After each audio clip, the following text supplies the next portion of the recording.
Сайн байцгаана уу? Дизайнер Майка байна. Та бүхэнд энэ өдрийн мэндийг хүргэе. Өнөөдөр Майка улааг маань өсгөгчүүдэд хэрхэн туранхай гуайлаг хандуулах талаар танд маш хэрэгтэй зөвлөгөө бэлдсэн байгаа тул та эхнээс нь ахуулаад дуустал нь үзээд өөрийнхөө амьдралд заавал хэрэгжүүлнэ гэдэгт итгэлтэй байна. Өсгөгчүүд бидний хамгийн хямраадаг зүйл бол яа харахгүй таргалалт байдаг. Миний хувьд хамгийн их анзаарсан зүйл бол өсгөгчүүд маань таргаллаа гэд аль болох хар өнгийн, битүү, бараа өнгийн хувцас өмсөд өөрийгөө бүр ингэ баглаж өргөдөг. Тэгвэл тэр сонголт нь гаднаас нь харах юм бол бөөрөнгийн, бондгор, хөөцөн бүр илүү тарган харагдуулдаг. Тиймээс сул талаа нь аль болох давуу талаа ил гаргаж хувцлах арга байдаг. Хэрвээ та цээжээрээ тарган бол биений доод хэсэг рүү, доод хэсэг болон гуяараа тарган бол биений дээд хэсэг рүү анхаарлыг чиглүүлж хувцлана. Хэрвээ та цээжээрээ тархан бол цээж хэсгээрээ бараа өнгө болон энгийн загвартай цамц сонгож байгаарай. Харин доод хэсгээрээ тод өнгө, ганган хэлбэртэй хээ, чимэглэл ч юм уу те аль болох анхаарлыг доод хэсэг рүү жижигхэн нарийнхан хэсэг рүүгээ чиглүүлэх юм байна. Буйны тархалт. Хэрвээ та биенийхэн доод хэсгээр тархан бол биений цээж хэсэг рүү анхаарлыг чиглүүлнэ. Тэгвэл биений цээж хэсгээрээ бүрэн ил гаргасан хувцас ч юм уу, янз бүрийн чимэглэлтэй хээ ч юм уу те аль тод өнгийн хувцас өмснө. Мөн хэлбэртэй юу бүх сонгосноор таны доод хэсгийг чинь туранхай, хөлийг чинь урт харагдуулах боломжтой.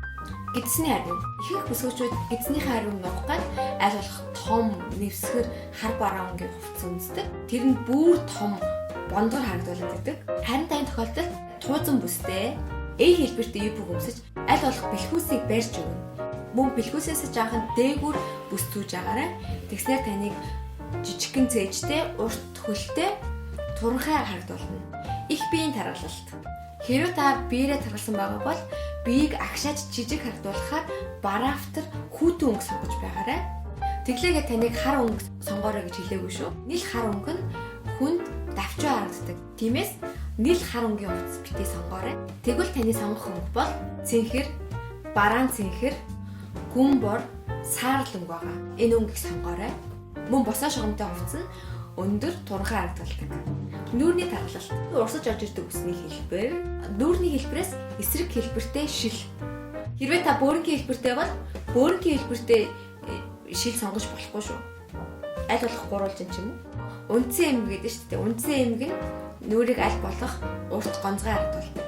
Мөн V хэлбэртэй, дөрвөлжин хэлбэртэй, завин хэлбэртэй захтай хувцас сонгож байгаарай. Биенийхэн пластик тохируулж хувцлахыг хүсэж байгаа бол биенийхэн сул болон давуу талыг тодорхойлох хэрэгтэй. Тэрийг тодорхойлж чадахгүй байгаа бол бусд хүмүүсээс те гэр бүл ч юм уу найз нөхөд хин нэгээс асуугаа те миний давуу тал юу байна? Сул тал юу байна? Тэрийг мэдээд таны биеийн хэсэг дээр хамгийн их сэтгэл зовоодаг бас яаж хувцлахаа мэдэхгүй байгаа асуултууд байгаа бол блогны доор заавал бичээрэй. Дараагийн блогороо дамжуулан танд бас зөвлөгөө өгөхийг хүсэж байна. Өөрийнхөө үзэсгэлэнтэй талыг илүү их гаргаж хувцалдаг болно гэдэгт итгэлтэй байна. Өнөөдрийн блогтой минь хамт байсан та бүхэнд маш их баярлалаа. Дараагийн блогороо уулзлаа. Түр баяртай.